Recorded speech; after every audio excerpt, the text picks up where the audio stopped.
HFC spiritual ప్రేక్షకులకు స్వాగతం. మనకి ఉగాది 2025 సంవత్సరం శుభాకాంక్షలు మీ అందరికీ కూడా ముందుగా నేను ప్రొఫెసర్ డాక్టర్ ముల్లపూడి సత్యనారాయణమూర్తిని తెలియజేస్తున్నాను. విశ్వావసు నామ సంవత్సరంలో జరిగేటటువంటి ద్వాదశ రాశుల వారికి ఈ ఉగాది 2025 సంవత్సరం నుంచి వచ్చే ఉగాది 2026 సంవత్సరం వరకు ఎలా ఉంటుందో మనం రాశుల వారీగా ఒక్కొక్క రాశి నుంచి తెలుసుకుందాం.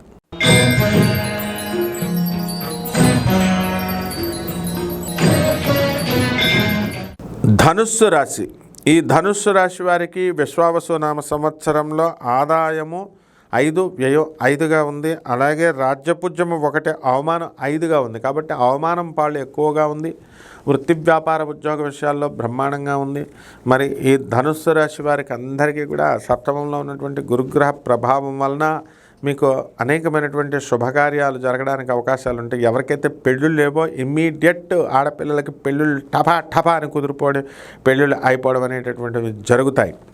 అలాగే ఈ యొక్క ధనుస్సు రాశి వారికి అందరికీ కూడా మనం భాగ్యంలో ఉన్నటువంటి కేతుగ్రహ ప్రభావం వలన అనేకమైనటువంటి విజయాలు మీరు సాధిస్తారు. ఎక్స్పోర్ట్స్ ఇంపోర్ట్స్ బిజినెస్ల్లో మీరు రాణిస్తారు. బిల్డర్లు ఎవరైతే ఉన్నారో మా స్థలాలు అమ్మడవట్లేదండి, లేకపోతే రియల్టర్స్ మా స్థలాలు బిల్డింగ్లో అమ్మడవట్లేదండి బాధపడేటటువంటి వాళ్ళకి కాస్త మనశ్శాంతి అనేటటువంటిది కలగడానికి అవకాశం ఉంది. అయితే ఈ యొక్క ధనుస్సు రాశి వారికి ఒక స్త్రీ వలన ప్రమాదం అనేటటువంటిది ఉంది. ఆ స్త్రీ మరి మిమ్మల్ని కబళించడానికి రెడీగా ఉంది. ఇకపోతే మనము పిల్లల నుంచి మనకి స్వల్పమైనటువంటి మానసిక అశాంతి అనేటటువంటిది రావడం అనేది విషయం జరుగుతూ ఉంటుంది. మరి ఈ యొక్క ధనుస్సు రాశి వారికి మరి 3వ ఇంట్లో ఉన్నటువంటి ఈ యొక్క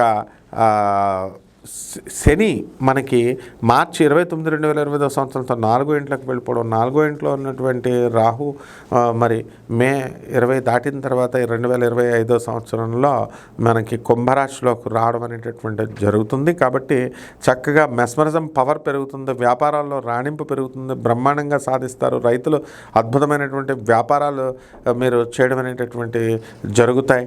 ఇక అన్ని రకాల అపరాలు, బిజినెస్లు, ఫుడ్ ఇండస్ట్రీస్ ఇలాంటివన్నీ కూడా హాస్టల్స్, రెస్టారెంట్స్ ఇవన్నీ కూడా బ్రహ్మాండంగా జరుగుతాయి. కాబట్టి ఈ యొక్క మాదక ద్రవ్యాల సేవ చేసుకోవాలి అనేటటువంటి అనుకునేటటువంటి వాళ్ళంతా కూడా జాగ్రత్తగా మీరు ఉండాలి. డ్రగ్స్కు దూరంగా, తాగుడుకు దూరంగా మీరు ఉండండి. ఈ విధంగా కనుక మీరు ఈ యొక్క ఆడవాళ్ళకి మనశ్శాంతి అనేటటువంటిది లభించడం జరుగుతుంది. వివాహాలు కూడా బ్రహ్మాండంగా జరుగుతాయి. ఇకపోతే లవ్ మ్యారేజెస్ ఎక్కువ జరగడానికి అవకాశాలు ఉంటాయి. ఇక పరిహారాల దగ్గరికి వచ్చేసరికి మనకి ఏమిటండి అని అంటే శని జపం చేసుకోవాలి, శని స్తోత్రాలు చదువుకోవాలి, శనికి కిలోంపావు నల్ల నువ్వులు, నల్లని వస్త్రాన్ని పేద బ్రాహ్మణులకి శనివారం నాడు ఉదయం 8 గంటలకి దానం చేయాలా. దశ మహావిద్యల్లో ఒకటైనటువంటి మహాకాళి అమ్మవారి యొక్క హోమాన్ని మీ ఇళ్లలో జరిపించుకోవాలా. అలాగే శనివారం నాడు రావి చెట్టు బకెట్ నీళ్లు పోసి 108 ప్రదక్షిణాలు చేసుకుంటే ఈ సంవత్సరం అంతా కూడా బ్రహ్మాండంగా ఉంటుంది. శుభమస్తు.